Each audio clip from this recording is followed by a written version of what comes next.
Alhamdulillahilladzi arsala rasulahu bil huda wa dinil haqq liyudhhirahu 'ala dini wa kafa billahi shahidan. Asyhadu an la ilaha illallah wa asyhadu anna Muhammadan abduhu wa rasuluh amma ba'du. Baik, Bapak Ibu semuanya yang dirahmati Allah Subhanahu wa taala, alhamdulillah segala puji bagi Allah Rabb semesta alam bahwasanya di pagi hari ini, di pagi yang cerah, di pagi yang penuh berkah, insya Allah kita semuanya senantiasa terus beribadah kepada Allah Subhanahu wa taala. Kita ruku kepada Allah, kita sujud kepada Allah, kita terus memuji kepada Allah karena tidak ada pujaan dan pujian kecuali kepada Zat yang Maha Tinggi, Zat yang Maha Agung, Zat yang Maha Akbar, Zat yang Maha di atas yang Maha, yakni Allah Subhanahu wa taala. Atas karunia-Nya yang telah Allah berikan kepada kita semuanya hingga detik ini Allah memberikan kita kesehatan. Allah memberikan kita kenikmatan, terutama nikmat iman dan Islam. Inilah yang akan menyelamatkan kita di dunia dan juga di akhirat, insya Allah. Berikutnya salawat dan salam semoga tercurahkan kepada baginda Muhammad Sallallahu Alaihi Wasallam, kepada keluarganya, sahabatnya, tabiin, tabiut tabiin, dan juga kepada kaum muslimin yang insya Allah senantiasa istiqomah hingga akhir zaman nanti, hingga akhir akhirat. Baik, Bapak Ibu semuanya yang dirahmati Allah Subhanahu Wa Taala, saat ini kita akan membahas satu tema yang sangat menarik buat kita semuanya. Mungkin bagi kita tidak asing lagi bahasan seperti ini. Cuman kita nggak tahu apa sih hukumnya terkait dengan hal tersebut gitu kan. Kita tema saat ini adalah hukum cryptocurrency. Ini suatu hal yang sering kita dengar, bahkan juga banyak iklan-iklan masuk ke media sosial kita ataupun yang lainnya saat kita bahas seperti apa hukumnya. Agar apa? Agar kita semuanya tidak salah dalam melaksanakan muamalah tersebut. Jika halal kita lakukan, kita kan. Jika haram tinggalkan, kita cukup gitu aja gitu kan. Allah membolehkannya ya sudah lakukan. Allah mengharamkannya ya tinggalkan, ngapain dilakukan? Karena buat dosa bagi semuanya. Nah, seperti apa hukumnya dan bagaimana? Maka teman-teman semuanya dipersiapkan on kamera dan yang lainnya, disiapkan kertasnya dan lain-lain. Jika ditanyakan, mangga silakan dipertanyakan.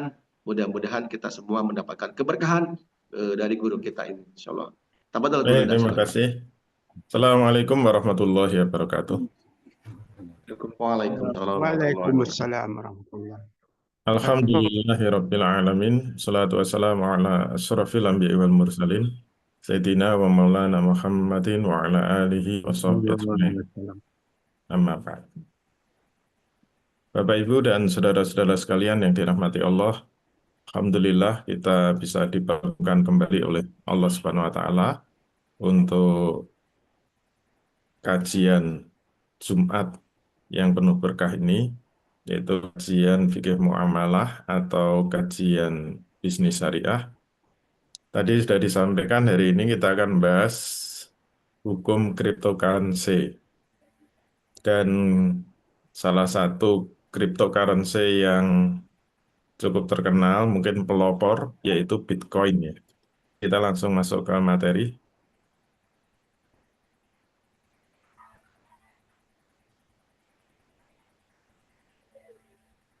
Jadi cryptocurrency itu uang kripto ya, uang kripto. Salah satu uang kripto yang terkenal adalah Bitcoin. Jadi Bitcoin ini mereknya ya, seperti uang kertas itu ada dolar Amerika, ada rupiah, itu seperti cryptocurrency itu Bitcoin ini adalah contoh cryptocurrency atau uang kripto. Baik, sebagai pengantar,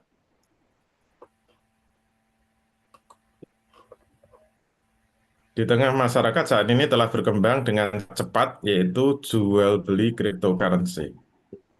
Contoh cryptocurrency yang paling populer, karena dia itu adalah pelopornya, yaitu Bitcoin. Jadi Bitcoin ini adalah sejenis alat tukar pembayaran yang diklaim sebagai mata uang. Nilai Bitcoin saat ini dari waktu ke waktu terus mengalami peningkatan. Mungkin sekarang satu Bitcoin bisa miliaran ya. Padahal satu Bitcoin itu hanya bisa untuk beli satu sandwich ya. Sandwich ya mungkin harganya $1. Atau mungkin sandwich harga cuma Rp5.000. Itu pertama kali satu Bitcoin dikeluarkan. Sekarang sudah nilainya mungkin miliaran, satu Bitcoin. Fenomena inilah yang membuat banyak orang akhirnya tertarik untuk berinvestasi melalui Bitcoin tersebut. Sayangnya, banyak orang tidak tahu tentang Bitcoin ini. Hanya ikut-ikutan, hanya tergiur keuntungan yang berlipat-lipat ganda. Nah, sebenarnya bagaimana hukum Bitcoin itu? Kita mulai dari faktanya dulu ya. Pemahaman fakta cryptocurrency ya, yang contohnya adalah Bitcoin. Untuk menghukumi Bitcoin ini, langkah pertama yang harus dilakukan adalah memahami fakta Bitcoin ini. Bitcoin adalah mata uang baru atau uang elektronik yang diciptakan tahun 2009 oleh seorang yang menggunakan nama samaran Satoshi Nakamoto. Tujuan diciptakannya Bitcoin adalah untuk digunakan sebagai transaksi di internet dengan tanpa menggunakan perantara atau tidak menggunakan jasa bank. Jadi memang dia ingin apa? Keluar dari lingkaran perbankan. Bitcoin menggunakan sistem peer-to-peer ya. Jadi dari perusahaan ke perusahaan, dari bisnis ke bisnis tanpa lewat bank. Sistemnya bekerja tanpa penyimpanan atau administrator tunggal, yang menurut istilah Departemen Keuangan Amerika Serikat menyebut Bitcoin ini sebagai mata uang yang terdesentralisasi. Bitcoin tidak seperti mata uang umumnya karena tidak bergantung pada satu penerbit utama. Bitcoin menggunakan sebuah database, kemudian didistribusikan menyebar ke node-node dari sebuah jaringan peer-to-peer tadi ke jurnal transaksi. Nah, kesimpulannya dari pemahaman fakta yang telah dipaparkan di depan, kita dapat menyimpulkan bahwa Bitcoin sebenarnya tidak bisa disebut sebagai mata uang. Kenapa? Karena kalau kita ingin menyebut sebuah mata uang, itu ada syaratnya. Menurut ilmu ekonomi maupun menurut pandangan syariat Islam. Dalam Islam, segala sesuatu yang akan digunakan sebagai mata uang harus memenuhi syarat sebagai mata uang yang sebenarnya sudah ada ketentuannya dalam Islam. Sebagaimana mata uang yang telah digunakan Rasul Shallallahu Alaihi Wasallam. Jadi kalau kita berani menggunakan syariat Islam atau menggunakan stempel Islam, berarti harus ada hujah yang mendukungnya, harus ada dalil-dalil yang mendukungnya. Termasuk bagaimana yang disebut mata uang dalam Islam. Maka yang menjadi rujukan itu adalah Al-Quran dan As-Sunnah. Dalam hal ini tentu saja yang paling rinci adalah As-Sunnah. Nah, apa syarat sesuatu itu sah digunakan sebagai mata uang dalam pandangan Islam? Dalam Islam, segala sesuatu yang akan digunakan sebagai mata uang harus memenuhi 3 syarat. Satu, mata uang harus dapat digunakan sebagai dasar untuk menilai suatu barang, yaitu sebagai penentu harga dan upah. Nah, ini kalau di dalam Islam itu disebut sebagai standar samaniyah ya. Samaniyah. Jadi samaniyah itu pengukur nilai atau sebagai pengukur harga, baik terhadap barang maupun jasa. Jadi kalau orang bertransaksi tanpa uang itu kan berarti transaksinya barter. Barter itu misalnya beras ditukar dengan ayam, kambing ditukar sapi, jagung ditukar gandum, kurma ditukar kismis. Nah, itu namanya barter. Nah, barter itu tidak memerlukan mata uang. Tapi faktanya dalam perjalanan sejarahnya, orang melakukan barter itu akan mengalami kesulitan-kesulitan. Misalnya petani itu membawa beras ke pasar, dia ingin membeli ayam misalnya. Kalau barter maka dia harus mencari orang yang membutuhkan beras dan dia ingin menjual ayamnya. Kalau nggak ketemu orang yang memenuhi kriteria itu, maka dia tidak bisa mendapatkan ayam atau tidak bisa menjual berasnya. Itu kesulitan-kesulitan dalam barter. Maka kemudian diperlukan mata uang. Nah, mata uang itu sebagai batu loncatan. Makanya disebut mata uang kalau dia memiliki fungsi pengukur nilai. Saya ini membawa beras, beratnya 1 kuintal. Itu nanti akan dinilai oleh mata uang itu berapa. Sehingga mata uang yang didapatkan dari beras itu bisa digunakan untuk menilai ayam yang ingin dia beli. 1 kuintal beras itu berapa untuk mendapatkan ayam. Nah, itu yang disebut sebagai dasar untuk menilai suatu barang dan jasa. Nah, itulah yang kemudian istilah Arabnya disebut dasar samaniyah ya, pengukur nilai. Kemudian yang kedua, uang itu harus dikeluarkan oleh otoritas yang tanggung jawab untuk menerbitkan uang itu. Dan bukan sebuah otoritas atau badan yang sebenarnya dia itu keberadaannya tidak jelas atau majhul. Jadi uang itu harus diterbitkan oleh pihak yang bertanggung jawab. Artinya penerbit uang itu harus jelas.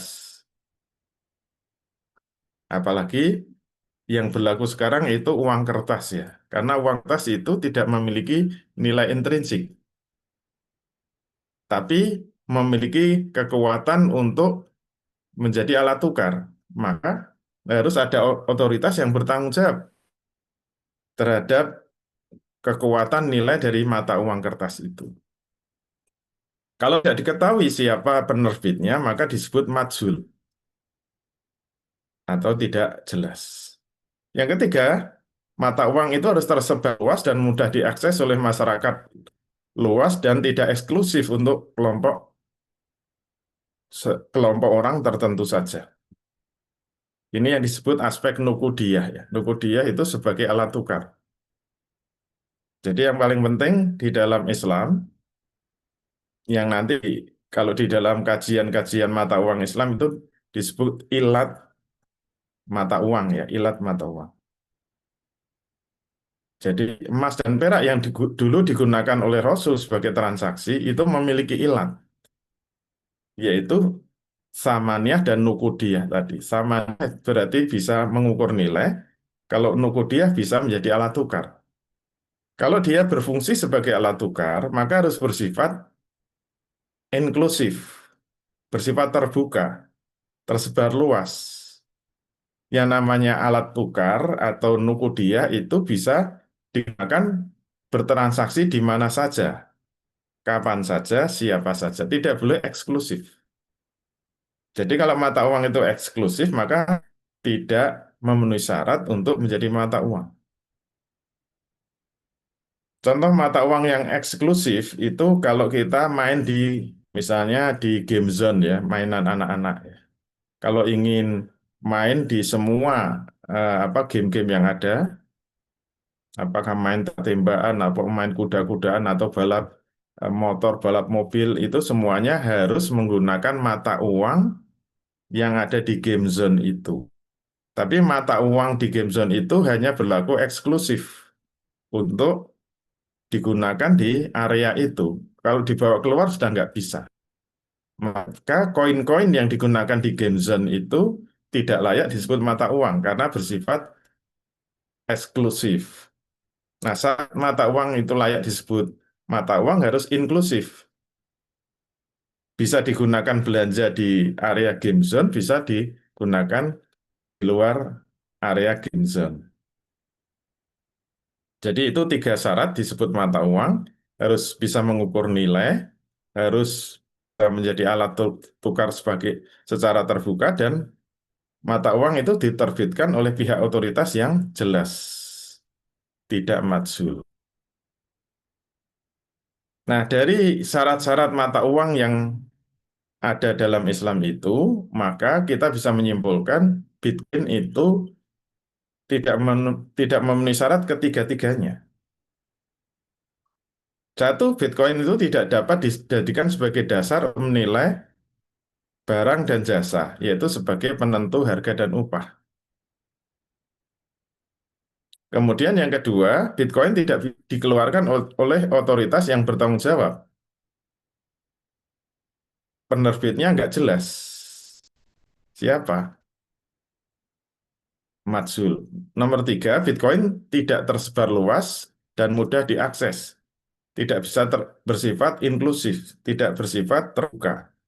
Hanya untuk kelompok yang eksklusif. Nah, karena tiga syarat tidak terpenuhi, kesimpulannya Bitcoin tidak layak disebut mata uang menurut syariah Islam. Konsekuensinya, Bitcoin hanyalah sebuah produk yang malu tidak jelas karena produk ini dikeluarkan oleh sumber yang tidak jelas. Jadi dalam hukum Islam semua perkara muamalah tidak ada unsur, tidak boleh ada unsur majhul atau istilah lain gharar ya, tidak boleh ada unsur gharar. Jadi dalam muamalah itu biasanya ada muncul salah satu dari tiga itu jatuhnya haram. Misalnya ada unsur riba, yang kedua ada unsur gharar, yang ketiga ada unsur spekulasi atau perjudian. Maisir gharar riba itu kalau muncul dalam sebuah aktivitas muamalah itu jatuhnya haram. Kemudian Bitcoin ini juga tidak di-backup oleh nilai real. Oleh karenanya, Bitcoin dapat dimasukkan dalam ranah penipuan, ranah spekulasi, dan ranah kecurangan. Jadi ada unsur ghorornya dan ada unsur maisirnya atau spekulasinya. Dan nanti yang ketiga bisa kita buktikan ada unsur ribanya. Nah, unsur ribanya nanti di mana kita lihat setelah pembahasan ghoror dan maisir. Kesimpulannya sebagai muslim itu tidak boleh atau haram memperdagangkannya, membelinya, menjualnya karena sumbernya majhul tidak jelas. Bitcoin akan menimbulkan keraguan sangat terkait dengan negara kapitalis besar, terutama Amerika dan gengnya yang punya tujuan-tujuan jahat dari perusahaan-perusahaan internasional yang besar dan terorganisir. Bisa jadi itu juga organisasi judi besar atau perdagangan narkoba besar atau untuk kepentingan pencucian uang yang semuanya tidak, semuanya majhul. Inilah yang menyebabkan kesimpulannya Bitcoin itu tidak layak digunakan sebagai mata uang dan hukumnya haram. Nah, dalil-dalil tentang haramnya sesuatu yang majhul atau gharar itu diantaranya nah, Rasulullah Shallallahu Alaihi Wasallam an bai'il khasati wa an bai'il gharori. Rasul Shallallahu Alaihi Wasallam melarang jual beli dengan lemparan kerikil dan jual beli yang mengandung unsur gharar atau spekulasi. Lemparan kerikil zaman Nabi itu dia kalau membayar misalnya 10 dirham suruh ngelempar barangnya kalau kena itu jadi miliknya kalau nggak kena berarti kehilangan uangnya itu namanya khasoh. Kalau sekarang ya ada boneka capit itu juga sama seperti khasoh. Atau kalau di pasar malam ngelempar lingkaran ya, lingkaran rotan, kalau masuk boneka dia akan dapat. Kalau nggak masuk maka dia kehilangan. Itu namanya khasoh. Termasuk gharar itu sesuatu yang tidak jelas atau majhul atau yang bersifat spekulatif. Dalil kedua, la tastarus maka fil ma'i fa innahu ghararun. Janganlah kamu membeli ikan yang masih ada dalam air karena sesungguhnya itu mengandung gharar. Jadi kenapa beli ikan dalam kolam nggak boleh? Karena tidak jelas.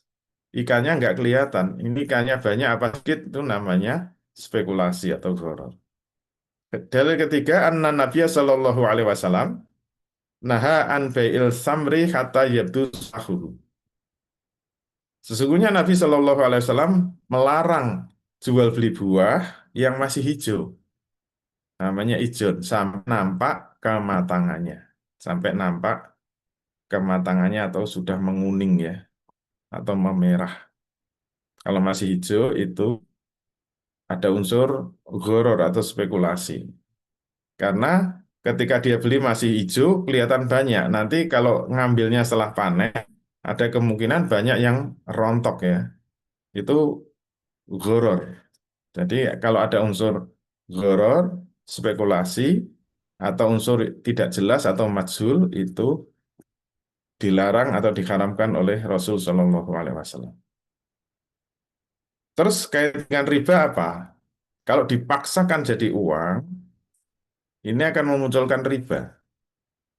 Riba apa? Kita lihat. Kita menyebut mata uang, itu dalam Islam mata uang itu barang ribawi. Barang ribawi maksudnya apa? Barang yang kalau ditransaksikan itu harus terikat dengan hukum-hukum riba. Kalau dilanggar maka kena haramnya riba. Jadi barang ribawi itu ada 6 ya. Emas, perak, gandum, juwawut, kurma, garam. Nanti kita lihat dalil-dalilnya. Itu disebut oleh para ulama sebagai barang ribawi. Nah, tadi sudah kita singgung, emas dan perak itu nanti bisa dikiaskan kepada mata uang zaman sekarang. Kenapa? Karena ada ilatnya, yaitu emas dan perak sebagai samaniyah dan nukudiyah, sebagai pengukur nilai dan sebagai alat tukar. Oleh karena itu, Bitcoin akan terkait dengan hukum-hukum Islam yang terkait dengan barang ribawi dalam mentransaksikannya. Hukum Islam yang terkait dengan barang ribawi muncul dari banyak dalil, dalilnya sangat banyak, mungkin sudah pernah kita bahas, di antaranya adalah sebagai berikut. Sami'tu Rasulullah sallallahu alaihi wasallam yanha an bai'iz zabi bizzabi wal fiddati bil fiddati wal burri bil burri wa sa'iri fi sa'iri wa tamri bi tamri wal milhi bil milhi illa sawa'an bi sawa'in ainan bi ainin faman zada aw izdada fa arba faradan nasu ma akhadhu. Aku pernah mendengar bahwa Rasul Shallallahu Alaihi Wasallam telah melarang jual beli emas dengan emas, perak dengan perak, gandum dengan gandum, bur itu gandum ya, juwawut dengan juwawut, jadi itu syair, korma dengan korma, garam dengan garam, kecuali harus sama dan setimbang dan harus dilakukan secara kontan atau ainan bi ainin atau yadan biyadin atau ha'a wa ha'a. Itu banyak penyebutan dalam hadisnya. Maka barang siapa yang menambahkan atau minta tambahan dalam transaksi tukar-menukar tadi, fakot arba, sungguh dia telah melakukan riba. Farad dan asu akhadha ma akhadhu. Maka manusia dilarang untuk mengambil kelebihan tadi. Karena kelebihan istilah bahasa Arabnya adalah tafadul, maka ribanya disebut riba fadl. Karena ada tafadul atau kelebihan. Dalil berikutnya, qala Rasulullah sallallahu alaihi wasallam az-zabu biz-zabi tibruhu wa 'ainuhu waznan bi wazni wal fiddatu bil fiddati tibruhu wa 'ainuhu waznan bi wazni wal milhu bil milhi wa tamru bi tamri wal burru bil burri wa sa'iru bi sa'iri sawa'an bin sawa'in mislan bi mislin faman zada aw izdata faqad arba. Emas ditukar dengan emas, biji dan zatnya harus banding timbangannya. Perak dengan perak, biji dan zatnya harus banding timbangannya. Garam dengan garam, kurma dengan kurma, gandum dengan gandum, juwawut dengan juwawut harus sama dan setimbang atau sepadan. Maka barang siapa menambahkan atau minta tambahan, sungguh dia telah melakukan riba. Riba apa? Riba fadl ya. Dalil berikutnya, anna Rasulullah sallallahu alaihi wasallam qala la tabi uzzaba bizzabi illa mislan bimislin wala tusifu ba'daha ba'din wala tabi'ul warika bil wariki illa mislan bimislin wala tusifu ba'daha ala ba'din wala tabi'u minha ghaiban bin najisin. Janganlah kalian memperjualbelikan emas dengan emas, kecuali harus dengan sama timbangan dan ukuran. Tidak boleh sebagian melebihi sebagian yang lain. Juga kalian tidak boleh menjual perak dengan perak, kecuali harus dengan timbangan ukuran yang sama. Dan jangan menjual emas dengan perak yang tidak di tempat saat melakukan transaksi atau dalam keadaan gaib ya. Kalau gaib sekarang berarti secara online. Dalil berikutnya, dia bertransaksi dengan Tolhah bin Ubaidillah di Makkah sebesar 100 dinar. Kemudian Tolhah mengambil uang emas tersebut dan mulai dilihat-lihat darinya. Kemudian dia berkata, tunggu ya sampai datang bendaharaku dari hutan. Saat itu Umar mendengar hal ini, kemudian dia berkata, demi Allah, dia tidak boleh berpisah kecuali sudah sampai bisa mendatangkan uang tersebut. Nah, Rasul bersabda, "Adzabu bil fiddati riba illa ha'a wa ha'a." Menukar emas dengan perak bisa memunculkan riba kecuali harus ha'a wa ha'a, tangan ke tangan. Berarti tidak boleh online, harus satu majelis akad. Yang disebut majelis akad itu apa? Belum berpisah. Itu seperti ucapan Umar. Demi Allah, kamu tidak boleh berpisah sampai bisa mendatangkan uang itu. Berarti Tolkah itu mau menukar peraknya dengan 100 dinar. Tapi setelah dinar dilihat, dia ngomong, tunggu sampai bendaharaku datang dari hutan. Bendahara yang bawa uang perak. Nah, Umar memerintahkan jangan berpisah. Kamu di situ terus sampai uangnya datang. Karena kalau dia keluar di majelis akad, kemudian masuk lagi, itu sudah berbeda majelis. Dan itu hukumnya terkena riba. Riba apa? Riba fadl. Kalau Imam Syafi'i menyebut riba yad, riba tangan, karena tidak yad dan biyadi.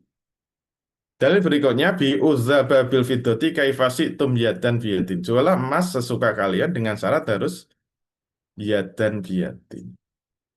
Kesimpulannya, dari pemahaman dalil-dalil tersebut, nas-nas itu mengatur perkara jual beli atau tukar menukar barang ribawi. Barang ribawi dalam hadis itu ada 6.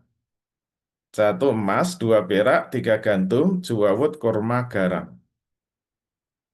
Nah, mata uang emas dan perak termasuk barang ribawi. Maka tukar menukarnya ada 4 kemungkinan. Barang ribawinya sejenis, yang kedua barang ribawinya tidak sejenis, yang ketiga dilakukan secara kontan, yang keempat dilakukan secara tidak kontan. Kita lihat satu-satu. Untuk jual beli atau tukar menukar barang ribawi sejenis, syaratnya harus sama takaran dan timbangan. Jika ada perbedaan hukum, maka kena haramnya riba fadl. Jadi kalau ada perbedaan, misalnya menukar uang rupiah recehan, misalnya pecahan 100.000 ditukar recehan 10 ribuan. Nanti ternyata cuma dapat 90.000. Nah itu hukumnya haram. Atau menukar kurma sukari dengan kurma ajwa. 1 kilo kurma ajwa dapat 5 kilo sukari. Nah itu hukumnya haram. Karena ada tafadul tadi. Yang kedua harus yadan biyadin. Tangan ke tangan berarti tidak boleh kredit dan tidak boleh online. Jika tukar menukarnya secara kredit atau online hukumnya haram karena terkena riba fadl atau riba yad menurut istilah Imam Syafi'i. Sedangkan kalau tidak sejenis, misalnya gandum dengan kurma atau uang emas dengan uang perak atau uang dolar dengan uang rupiah, boleh ditukar suka sama suka, boleh tawar menawar. 1 rupiah berapa? $1 berapa? 17.000, boleh nggak? 16.500. Boleh nggak 16.000 itu namanya suka sama suka. Kaifasitum. Nomor dua, tidak harus sama dan timbangannya. Nomor tiga, harus biad dan biadin. Maka menukar uang tidak boleh online. Harus bertemu langsung, tidak boleh kredit, tidak boleh online. Kalau tukar menukarnya secara kredit atau secara online, hukumnya haram, terkena riba fadl atau riba yad menurut Imam Syafi'i. Alhamdulillah sekian. Berarti kesimpulannya, kalau kita ingin mendapatkan Bitcoin itu tidak bisa yad dan biadin. Maka selamanya Bitcoin memang maju. Padahal dia ingin menjadi mata uang. Selain tidak memenuhi syarat, kalau dipaksakan jadi mata uang tidak mungkin memenuhi ketentuan yad biadin tadi. Demikian, semoga bermanfaat. Assalamualaikum warahmatullahi wabarakatuh.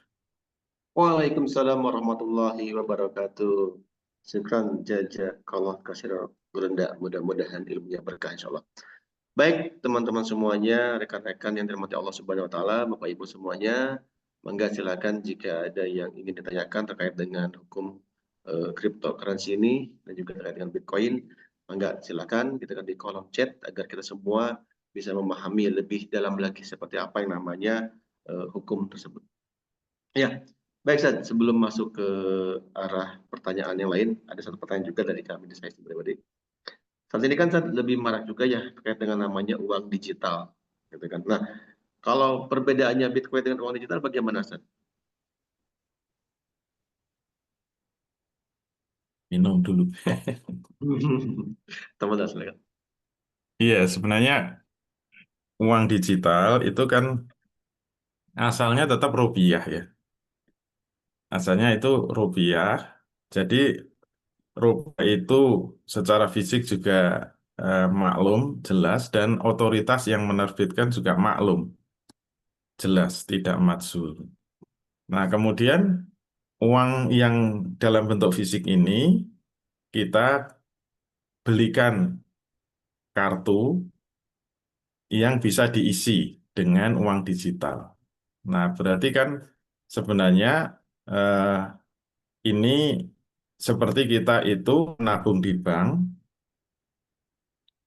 uangnya masuk ke bank, kemudian uang itu kita gunakan untuk membayar melalui transfer kan, melalui transfer. Jadi hakikatnya eh, apa yang ada di kartu itu sebenarnya sudah ada uang kita yang masuk di situ. Oleh karena itu sebenarnya eh, uang digital itu sebenarnya hakikatnya adalah akad khawalah ya, akad khawalah. Akad khawalah itu berarti sebenarnya kita itu punya deposit di bank, uang yang kita belikan atau kita pindah menjadi digital itu hakikatnya kan kita masukkan ke ke bank sebenarnya. Kemudian kalau kita melakukan transaksi misalnya di di jalan tol kita gesek atau kita membeli di SPBU dengan uang digital itu hakikatnya itu sebenarnya yang membayar adalah bank. Itu namanya khawalah ya, khawalah. Jadi khawalah itu bolehkan. Itu ya Allah. Ya, baik Ustaz. Kalau terkait dengan itu Ustaz, terkait dengan digital yang tidak ada fisiknya seperti Dana gitu Ustaz, bagaimana? Ya sebenarnya dana itu pun asalnya dari uang kita. Hmm. Nah itu fungsinya sebagai dompet kan, Hmm. dompet dompet elektronik. Jadi kita punya uang, kita masuk ke dompet. Jadi sebenarnya seperti OVO, seperti GoPay itu sebenarnya kan hakikatnya itu perbankan digital itu, perbankan tapi digital. Mesti ada asalnya kita itu harus mendepositkan uang kita. Tapi biasanya lewat Alfamart atau Indomaret kita mendepositkan. Kalau kalau memang kita mau langsung, kalau enggak biasanya ya bisa pindah bukuan. Kita punya Hmm. mobile banking, kemudian dari rekening yang kita punya kita pindah bukukan ke dompet itu. ke Dana atau ke GoPay, ke OVO gitu. Hmm. Berarti itu sebenarnya pemindah bukuan dari rekening kita masuk ke situ. Maka eh, nanti kalau kita bertransaksi ya bisa menggunakan uang yang ada di dompet itu. Nah, itu namanya dompet elektronik. Nanti kalau pengen dibahas secara Oke, khusus, siap. insya Allah kesempatan yang lain kita bahas secara khusus tentang dompet elektronik ya, atau e-wallet. Baik, Sat. Lebih menarik lagi kita bahas lagi mungkin di pertemuan berikutnya. Baik, Sat, kita masuk ada beberapa pertanyaan di kolom chat. Yang pertama, Assalamualaikum warahmatullahi wabarakatuh. Pak Ustadz, izin bertanya, kenapa ya ketika transaksi jual beli emas harus ada kwitansi, sedangkan harga ada kwitansi dengan tidak ada kwitansi berbeda jauh. Yang nggak ada kwitansi lebih murah, padahal beratnya sama. Mohon penjelasan. Ya, kalau menjual emas itu artinya melakukan survei, jual beli mata uang sebenarnya. Emas itu barang ribawi, kita mau jual untuk mendapatkan rupiah itu barang ribawi. Nah, tadi sudah dijelaskan, tukar menukar barang ribawi itu bisa sejenis, sejenis itu emas dengan emas. Contohnya kita punya emas batangan ditukar dengan emas perhiasan. Ingat itu emas dengan emas. Tapi bisa tidak sejenis. Tidak sejenis itu kita menjual emas mendapatkan rupiah. Atau kita membeli emas dengan rupiah itu namanya tukar menukar tidak sejenis. Nah, kalau tidak sejenis itu boleh suka sama suka. Karena dalilnya, sebenarnya dalilnya banyak ya, tidak kita buka semuanya. Salah satunya, Nabi mengatakan, فَإِذَا اخْتَلَفَتْ هَذِهِ أَصْنَافُ فَبِيعُوا كَيْفَ شِئْتُمْ إِذَا كَانَ يَدًا بِيَدٍ. Kalau itu berbeda jenisnya, jualah sesukamu, asalkan yadan biyadin. Berarti terserah kalau pembelinya itu maunya pakai kwitansi, kalau mau pakai kwitansi harganya tinggi ya monggo saja. Kalau nggak ada tanda bukti kwitansi pernah membeli di toko itu harganya rendah ya monggo saja. Itu namanya kaifasi itu suka sama suka. Jadi hukumnya tetap halal, gitu ya. Allah. Hmm. Jadi walaupun tidak ada apa beratnya sama, tapi tidak ada. Biasanya kan memang faktanya Sat, di lapangan itu pada saat kita mau menukar emas atau menjual emas, hilang bukti suratnya, harga lebih murah lagi Sat. Tapi Iya, ketika ada apa? suratnya itu lebih mahal. Itu berarti Walaupun berarti beratnya boleh ya? sama, tapi kan ditukar dengan rupiah, Berarti boleh tidak Sat ya? ditukar dengan emas. Yang nggak perlu Siap. tukar tambah emas itu, kan ada Hmm, nanti ada ya. satu apa outlet itu menyediakan tukar tambah emas. Jadi emas sama ditukar emas baru, tapi suruh nambahi duit. Nah itu kena riba itu, yaitu riba fad. Solusinya jual dulu Sat. Iya harusnya dijual dapat duit, nanti duitnya Hmm, digunakan untuk beli emas. Nah itu boleh. Oke. Kalau langsung nggak boleh tukar tambah emas. Kita jual dulu dapat terima uangnya. Setelah itu kita milih lagi mau beli cincin, beli kalung, kita beli lagi gitu ya. Iya harus Siap. muter dulu. Tuh. Baik. Baik, Ustaz. Berikutnya dari pertanyaan dari kolom chat ada lagi. Assalamualaikum Ustaz. Afwan mau bertanya soal pakai kris. Hukumnya apa ya? Ya harus dilihat faktanya ya, kris itu beda-beda. Terus dilihat kita berada di pihak mana. Kalau kita membayar dari pihak konsumen bayar pakai kris itu aman, insya Allah aman. Kita membayar saja ya kayak transfer gitu. Hmm, Yang harus waspada itu perusahaan yang menggunakan kris itu. hmm, Karena kalau ada yang membeli pakai kris, itu kan sebenarnya duitnya masuk ke Bitkris dulu. Baru nanti ditransfer kepada penjualnya. Nah, yang harus hati-hati apa? Itu ada terkena biaya. Nah, boleh nggak transfer pakai biaya? Jawabnya boleh asal dengan akad ijaroh. Karena ijaroh itu boleh jasa pengiriman ya, boleh. Syaratnya apa? Ijaroh itu fee-nya harus pasti. Fee-nya harus pasti. Yaitu apa? Tidak boleh prosentase. Tapi faktanya kris itu nanti kalau uang masuk ke kita dipotong dengan persen dari transaksi. Persen dari besarnya transaksi. Mungkin ada yang 0,4%, ada yang 0,1. ada yang 0,6, tergantung jenis transaksinya. Nah, mohon maaf itu hukumnya haram. Hmm. Maka kalau pengen aman, carilah kris yang free ya, yang gratis. Iya, insya Allah, setahu saya Dana itu termasuk kris yang free ya. Karena kita selalu, karena kita di Core Isaac itu apa? Kita menggunakan kris ya untuk kelas-kelas kita. Ya, kita pilih Dana itu karena free ya, tidak terkena cas yang prosentase tadi. Gitu ya, Allah. Baik, syukur Ustaz. Jazakallah. Baik, berikutnya Ustaz, lanjut pada pertanyaan berikutnya, di masih di kolom chat sini.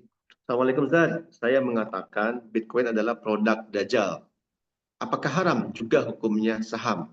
Karena mungkin tujuan awal kita beli saham adalah investasi.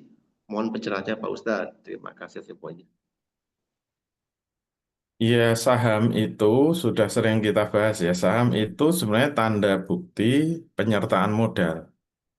Jadi kalau kita berinvestasi, menyertakan modal, misalnya ke perusahaan Iskariman, saya investasi 100 juta, dikasih tanda bukti. Itu namanya saham. Bisa dalam bentuk satu surat, bisa dipecah-pecah 100 juta, nanti dibagi 10 ribuan. Nah, itu bisa saja, itu disebut saham. Sehingga saham itu sebenarnya dari akad sirkah, akad investasi akad sirkah. Maka tanda bukti ini tidak bisa sembarangan diperjualbelikan. Tidak bisa. Saya biasanya menganalogikan yang paling mudah, kalau kita menikah, kita dapat akte nikah. Akte nikah, ingat, itu tanda bukti kita menikah. Maka kalau ada seseorang itu mau bercerai, mungkin 5 tahun menikah, berantem terus, pengen cerai, ada yang mendekati, kamu mau cerai ya? Gimana kalau istrimu nanti berpindah menjadi istri saya? Terus caranya gimana? Udah, surat nikahmu saya beli. Dulu kamu maharnya berapa? 100 juta. Oke, saya beli 110 juta. Mau nggak? Kalau mau, langsung berpindah. Berpindah, akte nikah. Pertanyaannya, apakah terus halal nanti menggauli perempuannya? Nggak bisa kan? Nah, sebenarnya jual beli saham itu hakikatnya seperti itu. Saham itu tanda bukti sirkah, investasi. Dalam Islam, kalau mau menjual saham itu prosedurnya seperti mau menikahi mantan dari teman tadi. Kamu harus ceraikan dulu. Kalau sudah kamu ceraikan, saya harus melamar kepada walinya, kemudian ada akad nikahnya. Nah, baru itu berpindah. Kalau mau jual beli saham harus itu diikuti prosedurnya. Harus dilepas dulu. Harus ada akad, dia keluar. Setelah keluar, maka kalau mau dipindah dia harus berakad dulu. Saya masuk bisa nggak? Jangan saya nggak diterima. Kalau diterima, oke, bisa terjadi pemindahan kepemilikan saham, bisa. Tapi kan harus berakad dengan pesirkah Iya. yang lain. Sebagaimana mau nikah ya harus berakad dengan walinya. Walinya setuju nggak? Jangan asal jual surat nikah gitu loh. Gitu ya, Allah. Iya, iya, siap, siap. Ya jelas, San. Mudah sekali dipahami ya, Insya Allah, Insya Allah. Baik, San, kita lanjut pada pertanyaan berikutnya. Assalamualaikum, izin Ustadz mau bertanya, sejauh ini Bitcoin sudah sebagai alat investasi, apakah itu juga haram? Iya, kalau Bitcoin haram, maka digunakan alat investasi juga haram. Hmm, Gitu ya, jelas Allah. ya, singkat pada jelas, Insya Allah. Baik, berikutnya Ustadz, pertanyaan berikutnya. Kalau beli emas di Shopee hukumnya riba ya Ustadz? Ya, kalau belinya tidak yad dan biadin atau di majelis akad itu terkena haramnya riba, yaitu riba yad istilahnya Imam Syafi'i, riba karena tidak yad dan biadin atau riba fadl. Gitu ya, Allah. Baik. Hmm. Oh, kalau ini mah lebih ke arah kepada permintaan materi ya. Berikutnya Ustadz. Assalamualaikum Pak Ustadz. Izin bertanya, apakah setiap bentuk kepemilikan Bitcoin otomatis dianggap haram? Atau haramnya hanya berlaku jika digunakan untuk jual beli spekulatif seperti trading harian? Dan jika suatu saat Bitcoin diakui secara hukum sebagai alat pembayaran atau dipakai sebagai bagian dari ekosistem digital syariah, apakah hukumnya bisa berubah? Iya, tadi keharamannya kan ada dua tinjauan ya. Haram dari segi otoritas penerbitnya majhul ya, tidak jelas. Eh, jadi bentuk fisik uangnya nggak jelas, otoritas penerbitnya nggak jelas. Nah, kalau ditanya, misalnya Bitcoin itu atau cryptocurrency ya, diterbitkan oleh otoritas yang jelas, misalnya bank sentral menerbitkan itu. Terus apakah menjadi halal? Ya nanti dilihat faktanya. Kalau semuanya itu tetap transaksinya, membelinya tetap harus secara online, padahal itu fungsinya sebagai mata uang, ya terkena riba tadi, riba yat tadi. Gitu ya, Allah. Ya, Ustaz.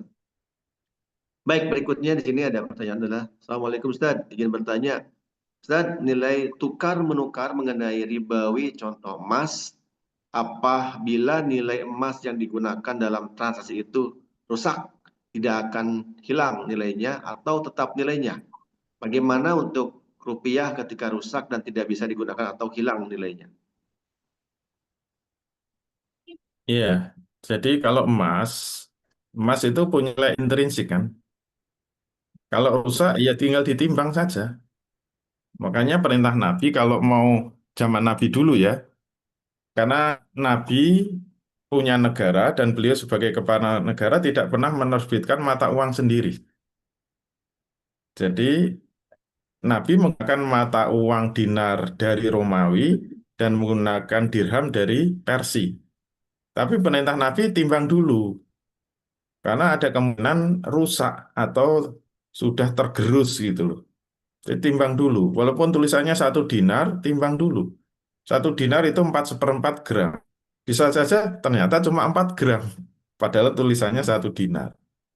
Jadi kalau apa masih masih bagus utuh ya 1/4 gram. Tapi kalau nanti rusak tinggal 4 gram yang harus dinilai 4 gram, tidak boleh dinilai 1 dinar. Itu kalau eh, mata uang emas. Kalau mata uang kertas itu tetap sah digunakan sebagai mata uang. Kenapa? Karena bisa dikiaskan dari emas dan perak. Jadi semua benda yang mempunyai sifat-sifat sebagai mata uang, yaitu ilatnya dua.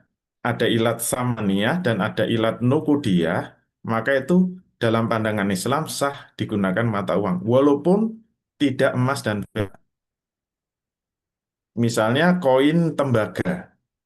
Kalau koin tembaga mau digunakan mata uang itu sah. Asal ada otoritas yang menjamin bahwa itu sah digunakan sebagai mata uang. Kenapa? Karena ilatnya muncul. Dia bisa digunakan sebagai alat tukar dan bisa digunakan sebagai alat pengukur nilai. Hmm. Samaniyah dan nukudiyah. Termasuk kertas. Kertas itu sah nggak? Kembalinya cara tiga, ada otoritas yang mengeluarkan, yang bertanggung jawab, yang mempunyai kekuatan hukum. Yang kedua, punya sifat-sifat atau ilat samaniyah. Yang ketiga, nukudiyah. Kalau tiga ini memenuhi syarat, walaupun kertas itu sah. Maka kalau kertas itu rusak, tergantung otoritas yang menerbitkan. Kalau kertas itu rusak, misalnya tinggal separuh itu nggak laku, ya berarti nggak laku. Hmm. Karena otoritas yang menerbitkan mengatakan tidak laku. Gitu loh. Kecuali kalau dikembalikan kepada penerbitnya. Biasanya ditukar ke BI dapat yang bagus. Asal jangan hilang separuh. Mungkin sudah apa eh, cecel bucel itu masih bisa diterima. Nah, itu pentingnya 3 syarat tadi. Otoritasnya harus jelas. Jadi kalau rusak-rusak bisa ditukar gitu. Kemudian sifat nubuiyah dan samaniyah kalau memenuhi syarat itu sah dalam pandangan Islam sebagai mata uang. Jadi nanti bisa plastik. Sekarang itu sudah banyak kertas dari plastik. Saya kalau ke Australia itu kertasnya sudah plastik, bukan kertas seperti sekarang ini. Di Malaysia juga sudah ada yang menerbitkan plastik. Kalau di Indonesia belum. Namanya mata uang plastik, bukan mata uang kertas. Secara syar'i itu sah, asal tiga syarat tadi terpenuhi ya. Otoritas penerbitnya jelas, ada samaniyah dan nukudiyah. Gitu ya, Allah. Ya, Ustaz, terkait dengan adanya syarat ya. Terkait dengan tadi disampaikan, Ustaz, adanya dikeluarkan oleh otoritas. Nah, pada saat ada seseorang mungkin dia melakukan menghancurkan uang kertas tersebut, apakah dibakar ataupun disobek-sobek gitu kan. Kemudian dia kena hukum. Kenapa? Apakah dalam Islam diperbolehkan seperti itu, Ustaz? Karena dia telah merusak mata uang tersebut, disobek-sobek ataupun dibakar dan lain-lainnya. Karena dia harus dihukum. Apakah itu dibenarkan, Ustaz, dalam Islam? Iya, eh, kalau dalam Islam itu ada hukum yang disebut mukhalafah. Ya. Mukhalafah itu hukum yang ditetapkan oleh negara. Syaratnya hukum itu hukum asalnya mubah, tapi kalau sudah ditetapkan negara itu hukumnya menjadi wajib. Contoh mukhalafah misalnya aturan-aturan lalu lintas. Kalau negara sudah mengeluarkan apa aturan, merah lampu merah itu berhenti, hijau itu jalan, kuning hati-hati. Kalau yang mengeluarkan aturan ini khalifah ya, sebagai kepala negara, maka itu menjadi bersifat mengikat, hukumnya wajib ditaati. Oleh karena itu, kalau khalifah nanti menerbitkan mata uang kertas dengan menyimpan emas yang senilai di backup emas 100% itu hukumnya boleh. Tapi kalau nggak di backup 100% bagi negara seperti itu hukumnya haram. Makanya hukum menerbitkan uang dengan menggunakan uang itu beda. Kalau kita gunakan uang kertas yang tidak di backup emas itu sebagai individu hukumnya boleh. Tapi negara menerbitkan mata uang kertas tidak di backup emas itu hukumnya haram. Beda hukumnya. Nah, kalau negara nanti menerbitkan mata uang kertas di backup emas 100%, yang menerbitkan khilafah, terus kemudian memberikan aturan. Bagi yang merusak itu kena delik pidana, itu sah sebagai pelanggaran mukhalafah namanya. Ya, Gitu ya, Allah. baik. Ini ada pertanyaan tapi di luar dari ini tidak apa-apa saja, boleh sampaikan. Hmm. Jadi ini lebih kepada jual beli sepak bola. Saat izin bertanya mengenai jual beli pemain dunia sepak bola, bagaimana pandangannya? Ya, itu sebenarnya tidak bisa disebut jual beli ya. Karena jual beli itu berarti objeknya itu manusia, dan manusia tidak bisa diperjualbelikan. Nah, itu sebenarnya itu kan jasa ya sebenarnya. Sepak bola itu sebenarnya apa jasa bermain sepak bola yang digaji kan, digaji. Makanya lebih tepat itu biasanya disebut transfer. Hmm. Dulu bermain di Liverpool, terus mau diambil untuk bermain di apa, misalnya Manchester City, PSSI. mau jadi timnas, mau diambil Iya, sama PSSI. misalnya Muhammad Salah mau diambil Persib misalnya, ya pindah itu minta kompensasi gitu loh, kompensasi. Jadi tidak bisa disebut apa jual beli, tapi itu ya istilahnya transfer pemain ya. Nanti minta kompensasi ya. Itu termasuk ijarah sebenarnya, jasa. Karena dia apa minta kompensasi. Jadi tidak bisa disebut jual beli, tapi hanya jasa. Tapi ya mungkin untuk mudahnya disebut jual beli pemain. Sebenarnya transfer pemain. Gitu ya, Allah. Iya. Lanjutkan saya di pertanyaan lah. Jadi intinya kalau tadi lebih kepada transfer pemain ya. Nah, gitu. Assalamualaikum Ustaz, izin bertanya, eh, kalau kita menukar uang ke dolar pada saat nilai dolarnya turun dan kita jual kembali pada saat nilai dolarnya naik, apakah diperbolehkan? Ya itu masuk sorf yang beda jenis. Kalau dalilnya tadi tidak muncul ya, salah satu dalil yang agak jelas itu Azhabu bil wariki riba ilaha au ha'a. Kalau tadi azhabu bil fidoti riba ilaha wa ha'a. Jadi menjual emas dengan perak itu bisa menimbulkan riba kecuali harus tangan ke tangan. Nah, itu bisa dimaknai kalau emas perak bisa dikiaskan, maka berlaku juga untuk tukar menukar mata uang. Jadi tukar menukar mata uang yang beda jenis itu boleh suka sama suka. Ketika menjual terus membeli kembali beda terserah. Yang penting satu akad saja. Ketika menjual satu akad, nah ketika membeli satu akad. Tapi kalau dari awal sudah diakati, ini saya jual dengan harga $1 16.000. Nanti kalau beli harus dengan harga 16.500 itu tidak boleh. Kalau diawali sudah diakati seperti itu. Uang yang dijual itu ya, bukan pengumumannya. Tapi kalau dia jual 16.000, tahu-tahu dia mau beli lagi, udah tak beli lagi, tak naikin harganya 16.500, itu boleh.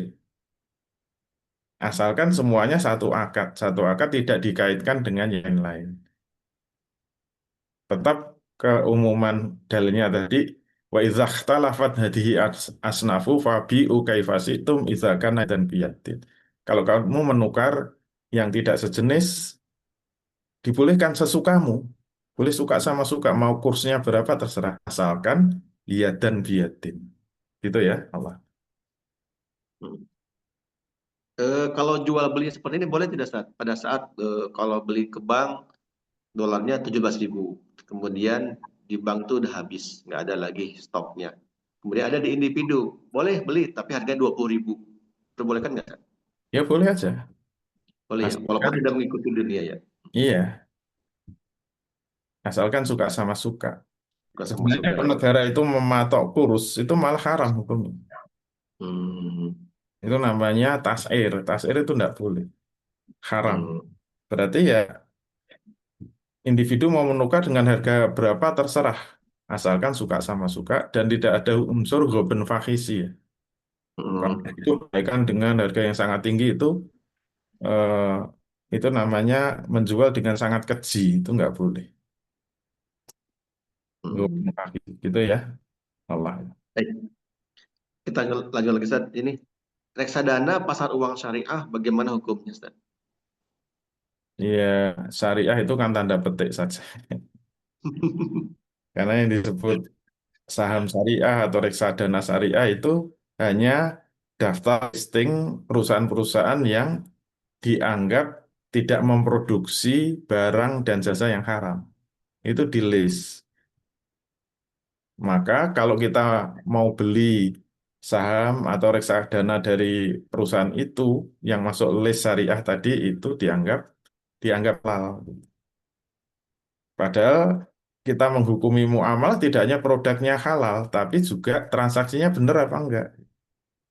Disebut itu apa pasar modal syariah atau reksadana syariah, tapi sebenarnya dia diperjualbelikan dengan transaksi di bursa saham konvensional dengan cara Hmm, yang sama dengan konvensional, hanya listing sahamnya saja yang didaftar dalam listing perusahaan yang menghasilkan produk yang halal. Gitu aja itu yang membedakan.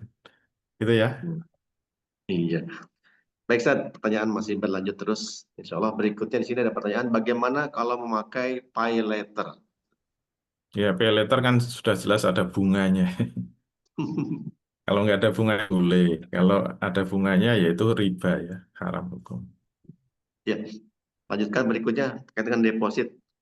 Mohon bertanya Ustaz, bagaimana hukumnya kalau deposit uang, apakah deposit syariah juga haram juga? Ya, dulu udah pernah dibahas ya tentang perbankan syariah itu sampai panjang kali. Jadi deposito syariah juga haram. Karena deposito syariah itu kan dijamin tidak berkurang dana yang investasikan, tapi berhak mendapat bagi hasil.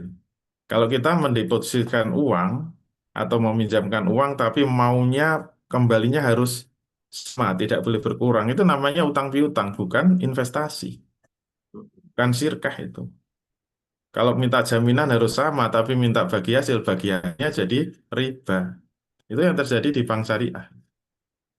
Baik tabungan mudharabah maupun deposito mudharabah. Bagi hasilnya itu riba. Hati-hati ya. Allah. Baik, selanjutnya, Ustaz, hukum jual beli mata uang kuno untuk koleksi barang antik apa hukumnya? Selama uangnya sudah tidak laku, maka fungsi mata uangnya hilang.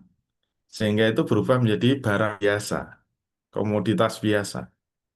Maka kalau dijual dengan harga tinggi jutaan itu boleh saja.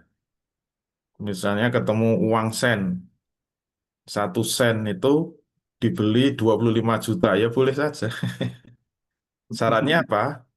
Fungsi mata uangnya, ilatnya udah hilang. Sebagai tanda ilatnya hilang apa? Sudah nggak laku dipakai sebagai alat tukar, nggak laku. Nah itu berarti menjadi barang biasa karena sudah hilang ilatnya. Karena kaidah fikihnya kan al-hukmu yaduru ma'al ilah wujuduhu adamu. Jadi hukum mengikuti peredaran ilat, ada atau tidak adanya. Jadi kalau ilatnya ada, hukumnya muncul. Kalau ilatnya hilang berarti hukumnya hilang. Semua mata uang yang sudah nggak laku, ilatnya hilang berarti posisinya menjadi barang antik. Boleh dijual dengan harga yang mahal. Silahkan dikoleksi saja. Jadi barang antik. Gitu ya, Allah. Ya, iya. Baik, Ustaz. Selanjutnya, Ustaz, eh, sejauh ini kan sejauh mana sih umat Islam, kita sebagai umat Islam harus berhati-hati dalam mengikuti tren digital aset seperti Bitcoin ini ataupun yang lainnya. Iya, harus hati-hati karena ini pokoknya kalau sudah hubungannya dengan mata uang harus hati-hati ya. Karena mata uang itu barang ribawi. Tidak ada maksiatan yang lebih berat dari riba. Ancamannya nggak main-main. Orang terlibat riba, nggak kapok-kapok, nggak mau bertobat itu bisa masuk neraka selama-lamanya. Waman ada faulaika ashabun nar hum fiha khalidun. Barang siapa yang terus mengulang-ulang, tidak mau tobat, malah menolak haramnya riba, mereka itulah penghuni-penghuni neraka, hum fiha khalidun. Dan mereka bisa kekal di dalam. Jadi kalau urusan mata uang itu sudahlah, jangan mikir untung, mikirnya itu surga neraka, gitu. Biar biar aman. Hal. Ya, yang berkah surga neraka. Lanjutnya, Ustaz, masih ada pertanyaan dari kolom chat. Bagaimana kalau kita beli barang lewat bank? Maksudnya bank membeli ke toko, lalu kita nyicil dengan harga baru yang diberikan oleh bank tersebut. Boleh aja asal tidak terjadi multi akad. Dulu waktu membahas perbankan syariah kan sudah kita berikan. Hmm. Multi akad itu kalau akad pesan digabung dengan akad jual beli kredit. Itu haram hukumnya. Bolehnya apa? Wa'ad dulu. Wa'ad itu janji. Bisa Hmm. nggak bang beli rumah, udah beli, nanti saya cicil. Tapi akadnya setelah rumah dibeli bank. Harus ada klausul wa'ad itu, kalau sudah dibeli bank, nanti dilihat rumahnya, kalau setuju boleh akad jual beli kredit dengan murabahah, boleh juga membatalkan. Nah, banknya mau nggak? Kalau mau halal itu, silahkan. Kalau banknya nggak mau, berarti mengikat. Pesan diikat dengan jual beli kredit. Tidak boleh. Pokoknya nanti bank kalau sudah beli harus dibeli secara kredit. Berarti itu penggabungan pesan dengan jual beli kredit. Itu haknya langsung. Nabi mengatakan la yahilu salafun wa bai'un. Tidak halal menggabungkan akad pesan digabung dengan jual beli secara kreditan. Gitu ya, Allah. Kalau kebanyakan saat ini kan bank itu akad dulu, baru bank membeli barangnya. Demikian saja fakta yang saat Iya. ini terjadi. Kalau sudah beli harus membeli kan nasabah. Iya, betul. Itu multi akad itu. Seperti La akad. yahilu salafun wa bai'un. Tidak halal menggabungkan akad salah atau akad pesan digabung dengan jual beli. Hmm. Kalau ada juga seperti ini, Sat, boleh tidak pihak bank itu mewakilkan kepada orang lain, tapi belum terjadi transaksi jual belinya. Jadi pihak bank Ya, ya asalkan terpisah-pisah apa-apa. hmm. Kalau digabung malah triple akad nanti. Sudahlah Iya ada benar. pesan digabung jual beli, nanti Iya. dikasih duit, mewakili membeli. Waduh, triple akad itu. Iya, iya, siap, siap. Masya Allah. Ya, jadi kita hati-hati. Ya. Satu lagi, Ustaz, ada pertanyaan, masih ada pertanyaan lagi di kolom chat ini. Ustaz, hukum diskon pembelian produk di e-wallet, saya pernah dapat info hukumnya haram. Mohon penjelasannya, Ustaz. Ya, karena kita mendepositkan uang di e-wallet itu hakikatnya adalah membeli pinjaman atau core. Seperti kita menabung. Jadi kalau kita menabung dapat bunga kan haram. Kita memakan uang ke e-wallet itu hakikatnya menabung. Kok dapat Hmm. kompensasi, misalnya diskon pembelian atau gratis ongkir. Nah, itu riba itu. Gitu ya, Allah. Hmm. Oh, ya, siap. Baik, teman-teman semuanya, rekan-rekan semua yang dirahmati Allah Subhanahu wa taala, Bapak Ibu yang dirahmati Allah Subhanahu wa taala, silakan masih ada waktu untuk terkait dengan pertanyaannya ataupun yang lainnya, tafadhol silahkan gitu kan. Mudah-mudahan kita semuanya tercerahkan terkait dengan bab muamalah ini. Kita lebih berhati-hati lagi dalam semua aktivitas dalam kehidupan sehari-hari. Jangan sampai kita terjerumus dalam hal ribawi. Hati-hati karena itu akan abadil abad dalam neraka. Naudzubillah min dzalik. Seperti demikian. Baik, Ustaz, karena tidak ada pertanyaan lagi dari kolom chat dan juga teman-teman yang lainnya, mungkin ada closing statement terkait dengan materi ini. Baik, Alhamdulillah untuk materi cryptocurrency sudah kita pahami dan semoga kita lebih berhati-hati ya. Urusan dengan duit. Demikian semoga bermanfaat. Afu minkum billahi taufiq wal hidayah. Assalamualaikum warahmatullahi wabarakatuh. Waalaikumsalam warahmatullahi wabarakatuh. Baik, Bapak Ibu semuanya, teman-teman semuanya yang dirahmati Allah Subhanahu wa taala, jazakallahu katsira atas kehadirannya dan juga kepada gurunda kita Ustaz Dwi Condro, jazakallahu katsira atas ilmunya yang begitu bermanfaat bagi kita semuanya sehingga kita tercerahkan terkait dengan hukum-hukum muamalah di dunia ini. Sehingga kita lebih berhati-hati lagi jangan sampai kita salah kaprah, salah menilai dalam hal melakukan aktivitas kita. Ketika kita semuanya, kita sebagai umat Islam wajib berguru, wajib berilmu ketika kita sebelum beraktivitas. Kenapa? Ketika kita salah dalam menilainya, kita akan menjadikan dosa bagi semuanya. Jangan sampai kita terjerumus dalam neraka jahanam. Naudzubillah min dzalik gitu kan. Baik, sekali lagi, syukran jazakallahu katsira. Mudah-mudahan kita semuanya mendapatkan keberkahan atas ilmu ini, insya Allah. Bapak Ibu semuanya untuk rekamannya, insya Allah mungkin akan di-share oleh admin di Zoom ya, atau maaf di YouTube gitu kan. Bisa dikaji ulang materi-materi ini, insya Allah akan membuahkan hasil agar kita mendapatkan pemahaman yang lebih sering lagi kita mengulang-ulang mendapatkan yang luar biasa, insya Allah. Baik juga, syukran jazakallahu katsira kepada Ustadz Gunawan yang telah memberikan fasilitas atas waktunya ini gitu kan. Sekali lagi syukran atas semuanya. Tutup dengan istighfar, hamdalah dan doa kafaratul majlis. Astagfirullahaladzim, alhamdulillahirabbil alamin. Subhanaka Allahumma wa bihamdika asyhadu an la ilaha illa anta astaghfiruka wa atubu ilaik. Syukran. Assalamualaikum warahmatullahi wabarakatuh. Waalaikumsalam warahmatullahi wabarakatuh.